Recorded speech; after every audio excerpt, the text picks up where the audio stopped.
This Community Light School of Discipleship is all about you, dear people. You're here because you got it. You really, really got it.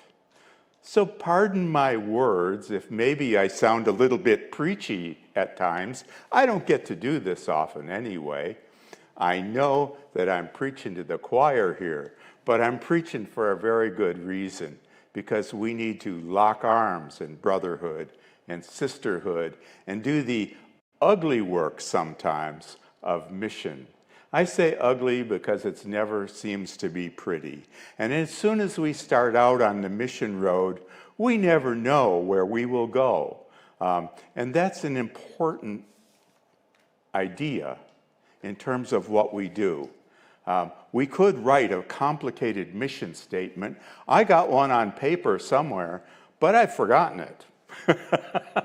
It pulls me in different directions, and if one door is closed, well, I just turn around and open another. I believe you folks have recently read a biblical verse from Jeremiah. I'll read it again. Seek the peace and prosperity of the city to which I have carried you into exile. Pray to the Lord for it, because if it prospers, you too will prosper. Peace and prosperity are certainly worth our prayers, and no doubt a worthy goal. But whenever I think of prosperity, I can't help but think about those in the Bible who were called the least, the last, the lonely, and the lost. These are the homeless people, the unemployed, the mentally handicapped, or unhealthy who can't even hold a job. Equally important, when I think about peace, I think about those in prison. I can't help but think about their crimes and that they have fallen through the cracks in our system somehow. These are people, most of all, who need our help. Christians are most certainly a diverse group of people, not just by color or by creed, but also by degree. Among them is a certain group, like you people, who seem to want to take on the challenge of mission at every possible opportunity. I like to call them spiritually mature, or maybe better yet, I'd like to call them spiritually intelligent. You won't find those words in the Bible. Those are just human words for some miracles that I've seen and the people who have done it for us. It is an emotional, common sense-based response to the words of the Bible. Simply. The spiritually intelligent can be of any age, and age itself is sometimes deceiving. There's one very small but well-known example of 18 or 11-year-old Trevor McKinney, who took it on himself to launch his own goodwill movement. You probably know the movie. It's known as Pay It Forward. It's very simple. When someone does something good to you, it's only natural that you want to pay that person back. But Trevor took this whole idea one step forward. He said, you pass it on to somebody else as well. You know, he's right. Thoughts are things. Emotions are things too. In fact, they're downright contagious. They're viral. And a spiritually intelligent Christian knows exactly that. Hit it again, please. Spiritual intelligence begins with God's love. Jesus once asked Peter, "Do you love me?" And Peter said, "You know I do." And Jesus replied, "Feed my lambs." The spiritually intelligent, of course, are the ones who pay the gift of God's love forward. This emotional component is the connection to others as well as God. Now, when I think about Christmas, I could talk about the birth of Christ.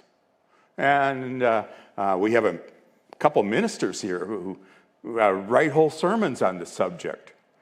But in a way, I'm going to digress here for a moment and talk about my mother. She took me shopping when she had to go Christmas shopping. We didn't even have cars in Chicago then, so she loaded me and my sister on the bus, and we went to department stores and so forth and so on. We bought all kinds of good stuff, came home with shopping bags full of goodies. And I don't know how she did it, but somehow or another she was able to buy us special gifts and toys. And on Christmas Eve, we got to open them all. It was the most exciting night of the year. Now, maybe it's all stuff, and we can downplay the idea of all of that. But the fact is that I learned about Christ's love through my mother's love for me. I'm sure you all know that. Now, my mother, I'm sure she's just like yours. She has all kinds of faults and foibles, and maybe sometimes she feels like she's driving you crazy, but that's okay. You're connected to her, and you're living a life of love that she's given to you. Now, in my world, I want to create love itself with the idea of joy. Not happiness, but this deep-seated joy that pleases my soul, just as we sang just a little while ago. Love is joy. And love for Jesus, love for others, and love for yourself, the why, is a liberating feeling. Those three loves together is what saves our souls. When we feel love in this way, I dare say, we become spiritually free. And that suggests the codicil I came with today. It is for freedom that Christ has set us free. That doesn't make sense in many ways, but let's think about it again. I'm going to explore, expand, and explode this idea until I drive the point home perfectly clear. Emotional intelligence also suggests an opposing corollary, namely spiritual ignorance. That's kind of a judgmental thing, but I need to talk about that. I think it's very, very important before we understand what it is, how lucky we are to live a life of joy. Those who love only themselves live in a much more smaller, compressed world. Love of self alone is a very lonely feeling. It's a form of what is also called solipsism, S-O-L-I-P-S-I-S-M. Took me a minute there. I'm dyslexic, pardon me. Solipsism is a most interesting word, comes from the Greek meaning soul alone. Thank you, by the way. We're on the part of joy, so you can leave that up. Soul alone suggests that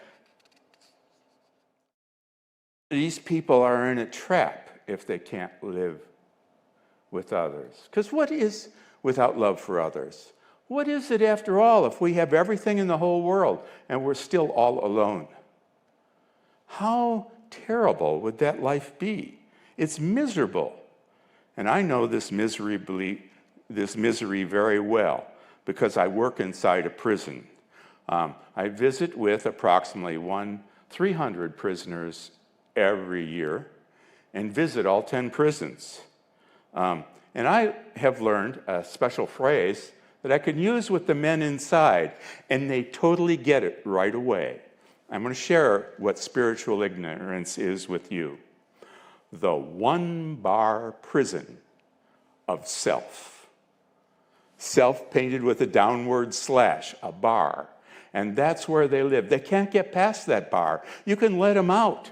You can rehabilitate them. You can do whatever you want to with them. But if they can't get past themselves, they live in traps. Jesus feels compassion for these people too. He knows they're suffering, and their suffering is his. Now, their crimes are, of course, a major problem, one of the largest that Americans face today. We face it in every community. We face it on a national level. We are the most incarcerating people in the world. Just over 70% of us all have somehow or another been victimized by a criminal activity. The rest of us may live in relative safety, but we suffer too. We are taxed, and taxed heavily for our safety. Our local and state governments, we charge with the responsibility of keeping us safe. Now, it would seem as though this country has tried just about everything to fix this problem of crime, written more laws, hired more police, built more prisons, more so than any other country on earth. 1 in every 4 Americans will be arrested sometime in their lifetime. 2.2 million of us live in prison. Thank you. The government spends $88 billion every year just housing them. Another 7.5 million are out right now living on parole. Some 15 to 20 states spend more on incarceration than education. Another 8 are very close. They're right at the tipping point. And if we keep on going the way we are going, it could easily be that the majority of the United States will be spending more on prison. We call this, by the way, the age of mass incarceration. Just to take a look at it, we're going to see a chart up here in a moment. We can see how that's been going for us. We have gone from a small percentage of people to a very large percentage. Now, maybe we should take a moment and assess what we have asked this government of ours to do. We need to ask, of course, if we're getting our money's worth, if we are winning that war on drugs, if we're preventing violence or making life safer for ourselves, and of course for our children too. The answer I come up with, I'm sure, is the same as yours. It's very depressing. 2/3 of those who live in prison will recidivate in 1 to 3 years. 4/5 of them, 80%, will recidivate in 5 years. So the people we have put there come out, and they have not really changed. Now, I believe we should not just fault our government. In fact, I say they're doing the best they can. They do what the voters ask them to do. And crime itself, I believe, is a much greater problem than what the government can handle. After all, we have the best laws, the most prisons, the best police. We may deter some, but deterrence alone simply is not enough. There is one reason alone, all Christians know this, or should. Crime is also a spiritual problem. After all, the story is as old as the fall. The Bible begins almost with this story. Right after the creation, we know about the fall. And we know that the last, the least, the lonely, and the lost have somehow or another become spiritually cut off or trapped by sin itself. We can't expect the government to fix the spiritual problem. We can't pay other people either. And this is very important that we Christians need to keep in mind. We cannot simply ask our government to solve this problem for us. It's never going to happen. It's never going to work. A problem occurs when a soul is left alone. Of course, alone means the only person whispering in the ear is the devil. You might have seen those cartoons when you were kids about the angel and the devil on the shoulder. But without an angel on your shoulder, you just have the devil. And if you want to talk about it, the prison is the worst place for that to happen. Human laws are limited because they are based on the presumption of free will. The Bible explains something different in Isaiah 42:2. This is a people despoiled and plundered. All of them are trapped in holes or hidden away in prisons. They have become prey with no one to rescue them, and a spoil with no one to say, "Give them back." 2 Timothy calls this problem the trap of the devil. The devil who has taken them captive to do his will. The following is a real-life story about how this works, just to drive the point home. I know a man who explained to me that his mother was high throughout her pregnancy. I don't mean just an occasional cocktail or two after dinner. I mean, I think my mother used to have a couple of glasses of wine every day. I mean, that's before we knew everything we do. Somehow or another, I made it through. So did my sister, maybe you two as well. But his mother was taking heroin and drinking herself into a stupor every night. His birth meant trauma, because he had to go cold turkey on that special day. His father, oddly, was a prison guard, and he was an alcoholic too. He told his son that his son was no good. His mother and him beat their son often and very hard. One story he told me, and this happened more than once, they would hang him upside down by his feet, and each would take a belt and take swipes at him. His was a joyless life with no love, no guidance, no support. He became a failure at school. He was unpopular too. He was unable to connect with others. He could not even love himself, and he still struggles with that problem today. Later, he would be diagnosed as bipolar.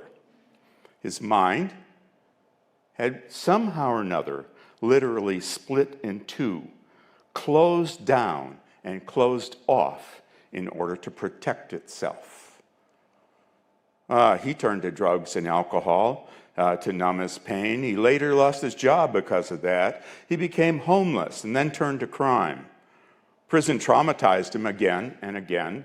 They say the average prisoner experiences one trauma about every 5 or 6 months. When he got out, with a criminal record now, he couldn't find a home or a job. He committed another crime and was imprisoned again. Next, please. Punishment alone does not offer the prisoner the gift of free will that you and I enjoy. It certainly does not teach love. The human soul leaves prison still trapped, still unable to connect. 69% of those inside never receive a visit from friends or family. 98% never receive a visit from clergy. The gospel doesn't help. Without knowing love, it's merely a bunch of words in a dusty old book. One prisoner explained it in a very colorful way. Everybody knows who Jesus is. Nobody cares. Again, that inability to care tells us why long-term lonely people become gunmen who shoot up our schools and our churches before turning their guns on themselves. They don't care what the law is. It doesn't matter. They don't care what you think or I think. They have no compassion left because no compassion was ever shown to them. Deterrence alone, and that's what our government offers, is not enough to fix the problem of crime.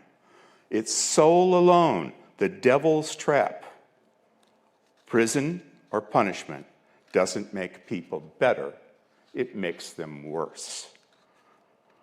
The spiritually intelligent know that severed souls can never find love or joy. Many find spiritual solution, or many may find a spiritual solution, however, in the Bible. Jesus explained us when he first announced his ministry, so to speak. He went to the temple and he read Isaiah, and this is what he said: "The Spirit of the Lord is upon me, because he has anointed me to proclaim good news to the poor. He has sent me to proclaim freedom for the prisoners and the recovery of sight for the blind, to set the oppressed free." God also speaks of God's reply in Isaiah 49, 8 and 9. "I will help you," he says. "I will help you and make you to be a covenant for the people, to restore the land and to reassign its desolate inheritances, to say to the captives, 'Come out,' and those who live in darkness, 'Be free.'" Isaiah explains this covenant again and again. He mentions it 3 times in the Bible. "I will keep you and make you to be a covenant of the people, a light for the Gentiles, to open the eyes that are blind, to free the captives from prison, and to release from the dungeon those who sit in darkness." The 3rd time, he explains it in a different way. "Can plunder be taken from the warriors or the wicked one, or captives rescued from the fierce?"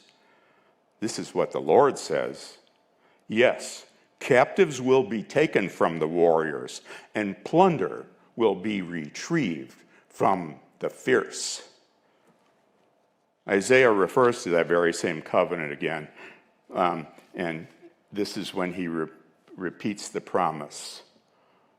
"I will contend with those who contend with you, and your children I will save." I look around, I go to our churches, from church to church around the district, and I can see that they were once full and once proud, and the numbers have gone down and down. And I know that generation by generation, we keep losing children. Could this be connected with this covenant that we have been charged with by God? Many who live inside that one-bar prison, by the way, still believe in Jesus. Paul will tell you that. He worked for 25 years in Wisconsin as a prison chaplain, and he knows the faith these men have. Now, I dare say this is something poetic that a friend told to me. Jesus keeps his eye on the sparrows.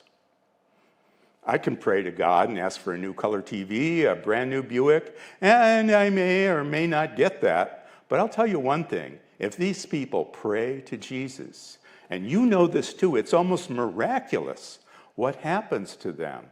I knew one man who could not keep a job for more than 3 days. Got fired, hired, fired, hired, fired. Somebody says, "What about Donnie? How's he doing?" I says, "I don't know. He's going to fail, except for one thing. He prays every day."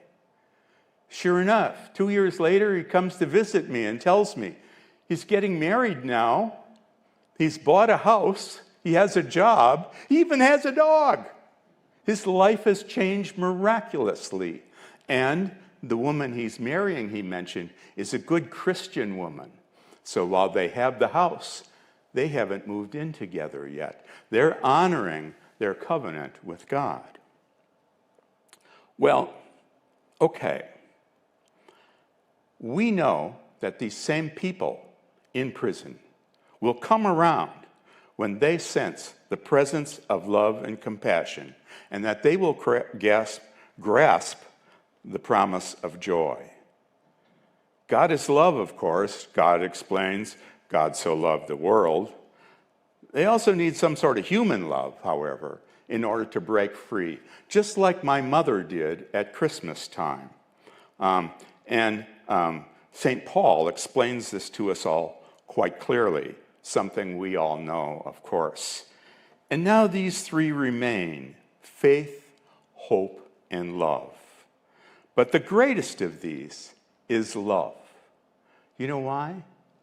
If you can love, you're going to find hope. You're going to find faith. You're going to find whatever it takes, because you're on a journey. You've broken out of that one-bar prison of self. Of course, Christians must ask to be part of it.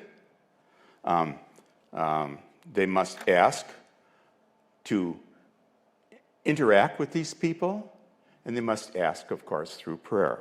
At least that's the beginning. The Bible goes on, and it explains where we should begin. Remember those in prison as if you were bound in with them, and those who are mistreated as if you were suffering with them. This is a cultural switch. We want them to suffer as the public. We prescribe longer and longer sentences. But here Jesus sees something going on that's quite the opposite. He sees a need for compassion. And I'm sure that all those who suffer in prison, all that suffering, Jesus must feel it too. So, I try to explain this same idea to the men inside prison, and sometimes I miss the point entirely. I mean, I don't know how many times, Paul, you could tell, you go over this again and again, and they still don't get it right. And you go, oh, you lose sleep over it. Weeks go by, and you say, oh, I'm going to try one more time. And eventually, something happens. There is something, what I call a certain light bulb moment of soul. And it's funny what happens. Most of them go, oh my God. Now, you and I are good friends with William Utek, and I said, William, I don't know if I feel so good about this. When I say, oh my God, I think I'm taking the Lord's name in vain. And William says, you know, under the circumstances, I think that's about the best thing they could say. Well, that's where we are. Those oh my God moments are what have kept me coming back. And Paul, I'm sure you feel the same way, and you've seen it happen. It appears to them as if it's a miracle, because right after they say that, they may cry for a moment or two, but then the smiles begin to break out. You see them go from darkness to light, from sorrow to joy, and you see it basically in just a few short moments, and you know that they have changed.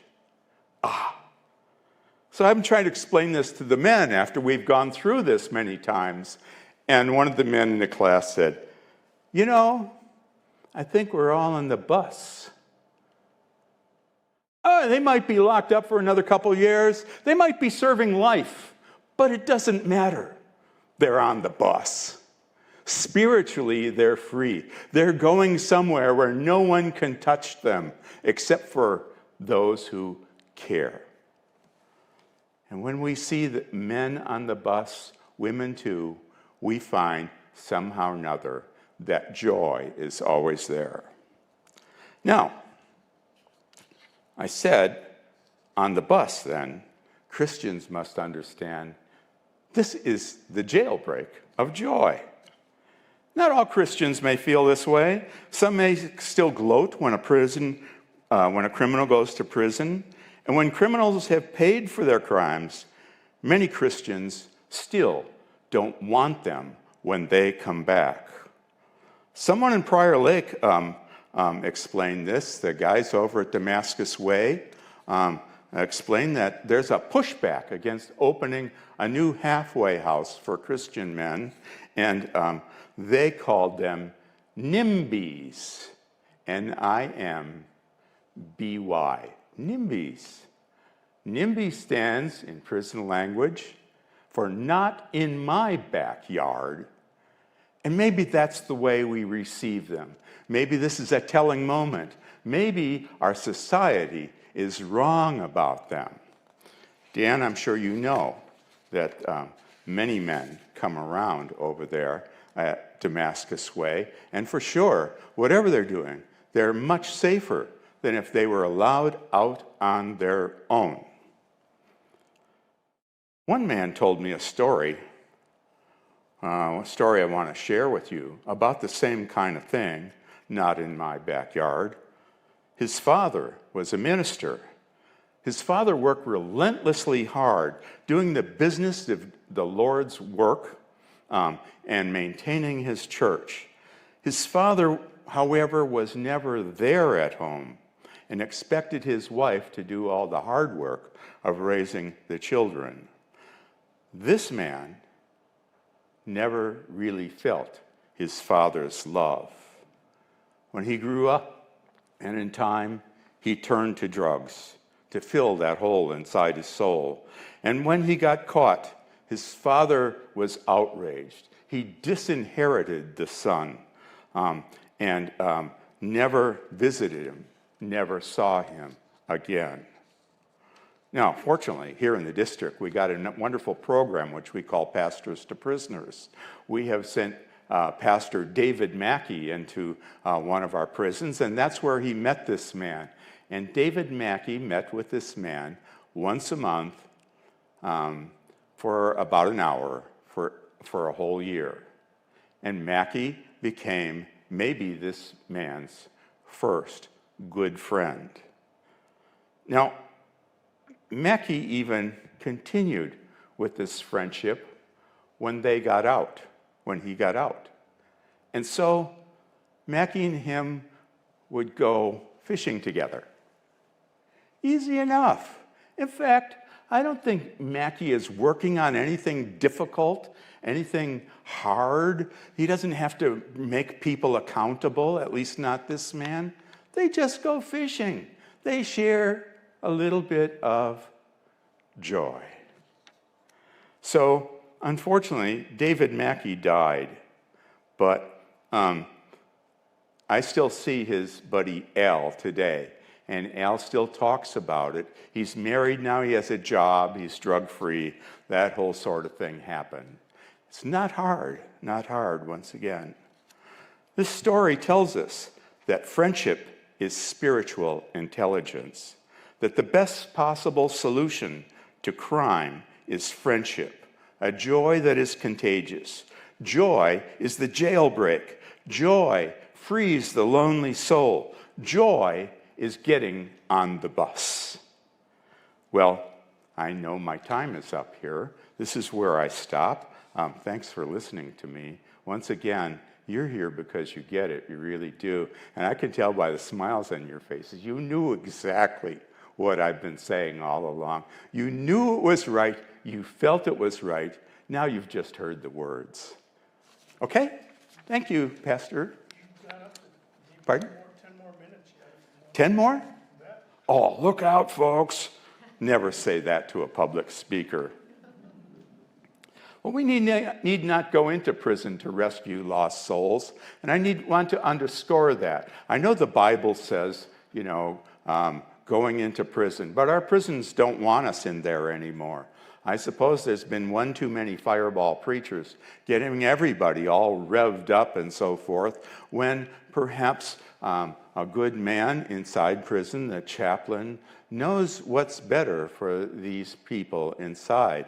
Pastor Mackey and I, by the way, went into Faribault Prison Chapel together, and it's maybe one of the most exciting and humbling experiences we've ever had. They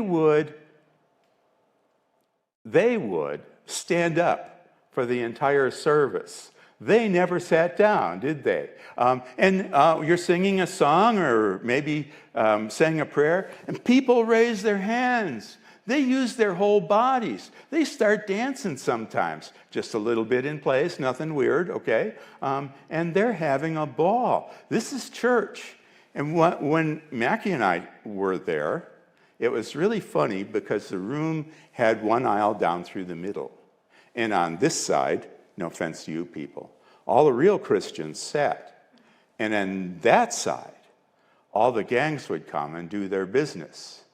I know what they were talking about, but one of the men would always be standing by the door, watching outside to see what was going on. These guys were scary dudes. And that made the people on this side stick together and worship even harder. I never forget what the chaplain said, the regular prison chaplain would say during the service. Somebody would start doing something or acting funny over there, and all of the Christians would be, what's going on? And the prison chaplain would say, focus, people, focus. And we would go back to our service. So we need not to go into prison to rescue lost souls, I was saying. We have many halfway houses throughout the district. I would like to send one minister to every house that needs one, to walk in and say, oh, how are we doing this week? You know, we're doing that with Todd Quiggle over at Damascus Way, right? Let's talk about that a minute. Let's talk about what that means. Do you remember what the rate of recidivism was? 2/3, 60%, 66% in 3 years or less. 4/5, 80% in 5 years or less. Now, go to Damascus Way, where they care about the men, and you will see a recidivism rate that breaks the world record. Right here in Minnesota, people. Just like what were you saying about good stories don't always get told? Newsworthy stories are not always in the news.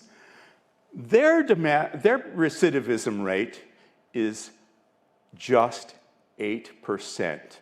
92% never go back to a life of crime again.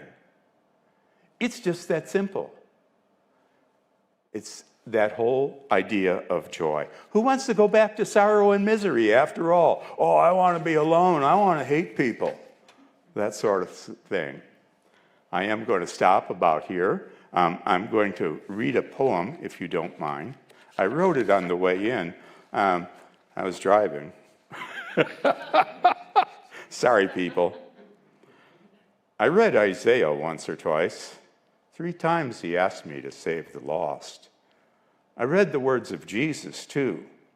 He mentioned the lost coins, the lost sheep, and the lost son. 3 times he asked us again, save the lost. I've looked around and seen this fallen world and seen some misery that many of you have never seen.